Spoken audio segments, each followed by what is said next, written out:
प्राचीन ग्रंथों में इस बात का वर्णन है कि चंद्रमा हमेशा पूर्णिमा के चंद्र की तरह चमकदार, गोलाकार और तेजस्वी था। इसका प्रकाश इतना ज्यादा प्रखर था कि रात्रि के समय ऐसा लगता था जैसे पूरे ब्रह्मांड में किसी ने दीपक जला दिया हो। लेकिन दुर्भाग्यवश एक श्राप ने इसकी पूरी चमक छीन ली और इसी श्राप के कारण निर्माण हुआ भारत के पहले ज्योतिर्लिंग सोमनाथ मंदिर का।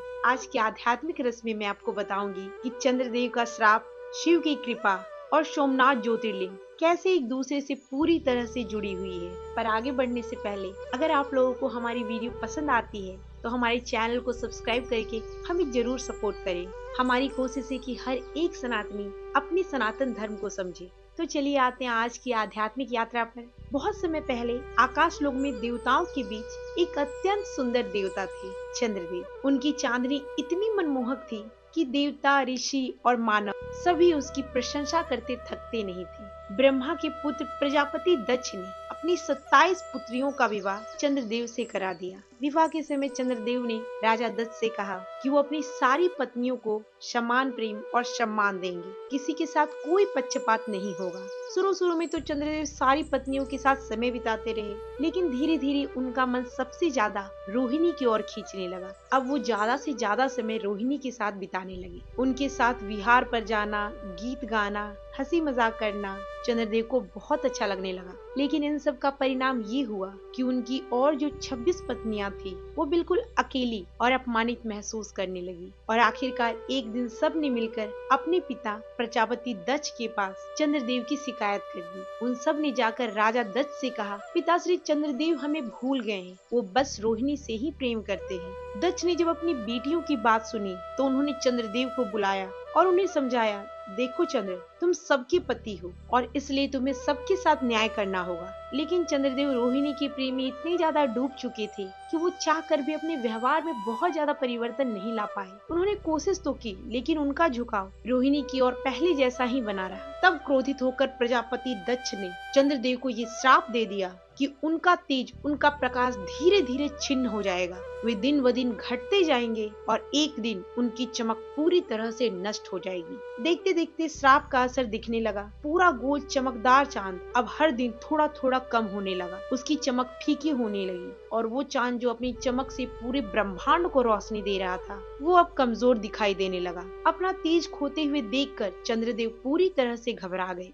चंद्रदेव ही नहीं बल्कि देवताओं और ऋषियों को भी बहुत ज्यादा चिंता होने लगी। अगर चंद्रमा का प्रकाश ही चला जाए तो ऋतु, ज्वार भाटा, खेती, इन सब पर बहुत बुरा असर पड़ेगा। चंद्रदेव देवताओं के साथ ब्रह्मा जी के पास पहुँचे और उनसे बोले, भगवान मुझे इस श्राप से बचाइए वरना मैं पूरी तरह से धीरे धीरे नष्ट हो जाऊंगा। ब्रह्मा जी थोड़ी देर मौन रहे, थोड़ा विचार किया और फिर कहा, दक्ष का श्राप तो बहुत गंभीर है, पर इसका एक उपाय है। तुम पृथ्वी लोक पर प्रभास क्षेत्र में जाओ, वहाँ भगवान शिव की कठोर तपस्या करो, क्योंकि केवल भगवान शिव ही तुम्हें इस श्राप से मुक्ति दिला सकते हैं। चंद्रदेव तुरंत पृथ्वी के प्रभास क्षेत्र में पहुँचे और आपको बता दूं, आगे चलकर यही जगह सोमनाथ के नाम से प्रसिद्ध हुआ। वहाँ पहुँचकर उन्होंने समुद्र के किनारे एक शिवलिंग की स्थापना की। वहाँ एक कुंड बनवाया जहाँ वे स्नान कर शुद्ध होकर तपस्या करने लगे। दिन रात महामृत्युंजय जाप का मंत्र किया, ध्यान और भगवान शिव के स्मरण में लगातार लीन रहे। चंद्रदेव ने करोड़ों बार इस मंत्र का जाप किया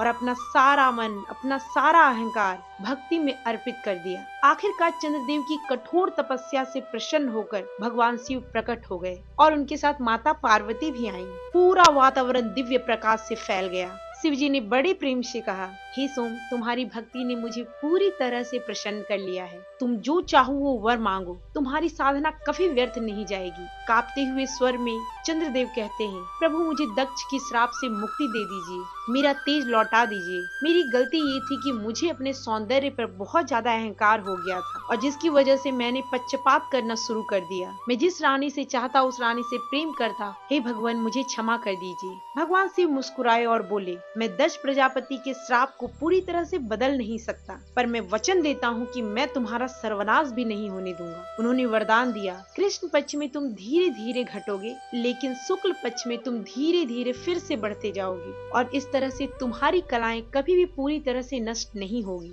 और पूर्णिमा के दिन तुम फिर से पूरी तरह से तेजो में हो जाओगे। तुम अपनी पूरी गोलाकार आकृति ले लोगे, और तुम्हारा प्रकाश फिर से पूर्णिमा की रात को पूरे ब्रह्मांड में दिखाई देगा, और तुम्हारे प्रकाश से पूर्णिमा की रात को पूरी पृथ्वी चमकेगी। श्राप से राहत मिलने पर चंद्रदेव गदगद हो उठे। उन्होंने भगवान शिव से प्रार्थना की, प्रभु जैसे आपने मेरी रक्षा की, वैसे ही सदा सभी भक्तों की रक्षा करते रहिए। कृपया आप इस प्रभास क्षेत्र में, इसी शिवलिंग में आप स्वयं ज्योतिर्लिंग के रूप में निवास कीजिए, ताकि युग युगांतर तक लोग यहाँ आकर आपकी पूजा करते रहे। भगवान शिव ने बड़े प्रेम से चंद्रदेव की प्रार्थना स्वीकार की, और तब से यहीं से शिव सोमनाथ कहलाए। सोम यानी चंद्र और नाथ यानी स्वामी, अर्थात चंद्र के इष्ट देव या चंद्र के स्वामी। देवताओं ने यहाँ एक पवित्र कुंड बनवाया, जिसे सोम कुंड या फिर चंद्र कुंड भी कहा जाता है। दरअसल ये वही कुंड है जिस कुंड में स्नान कर चंद्रदेव ने अपने रोग और अपने श्राप से मुक्ति पाई थी। आज गुजरात के प्रभास पाटन में स्थित सोमनाथ मंदिर को 12 ज्योतिर्लिंगों में प्रथम माना जाता है। इतिहास में कई बार यह मंदिर टूटा, लूटा गया और फिर से बनाया गया, लेकिन शिव शक्ति की यह ज्योति कभी नहीं बुझी।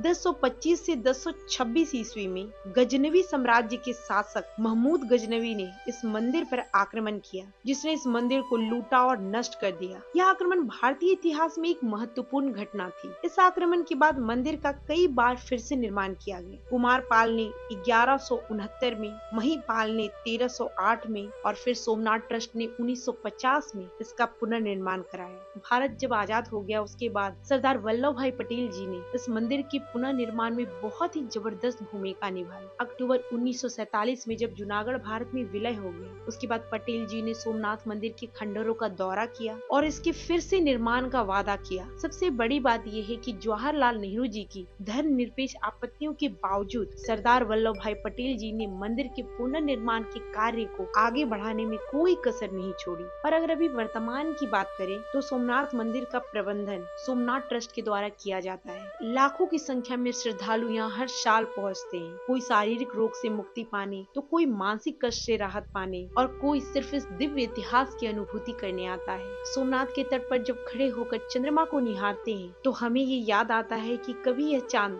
घमंडी, पक्षपाती और श्रापित था, और शिव जी की कृपा से ही उसे एक नया जीवन मिला। चंद्रदेव और सोमनाथ मंदिर की ये कथा दरअसल हमें 3 बातें सिखाती है। पहली बात, पक्षपात और अहंकार अंत में हमें दुख के सिवा कुछ नहीं देती। और दूसरी बात, अगर हमें अपनी गलती समझ में आ जाए तो सच्चे मन से प्रायश्चित करने में तनिक देर नहीं लगानी चाहिए। और तीसरी बात, जब भक्ति सच्ची हो तो भगवान भी अपने भक्त के लिए नियमों के भीतर से ही राह निकाल देते हैं। आज की आध्यात्मिक चर्चा को यहीं पर विराम देते हैं। अगर आपको वीडियो पसंद आया हो तो इसे लाइक करके चैनल को सब्सक्राइब जरूर कीजिए, बेल आइकन जरूर हिट कीजिए, ताकि आगे आने वाले हर वीडियो का नोटिफिकेशन सबसे पहले आप तक पहुंचे। फिर मिलती हूँ आपसे एक नई आध्यात्मिक रस के साथ, तब तक के लिए इजाजत दीजिए। राधे राधे।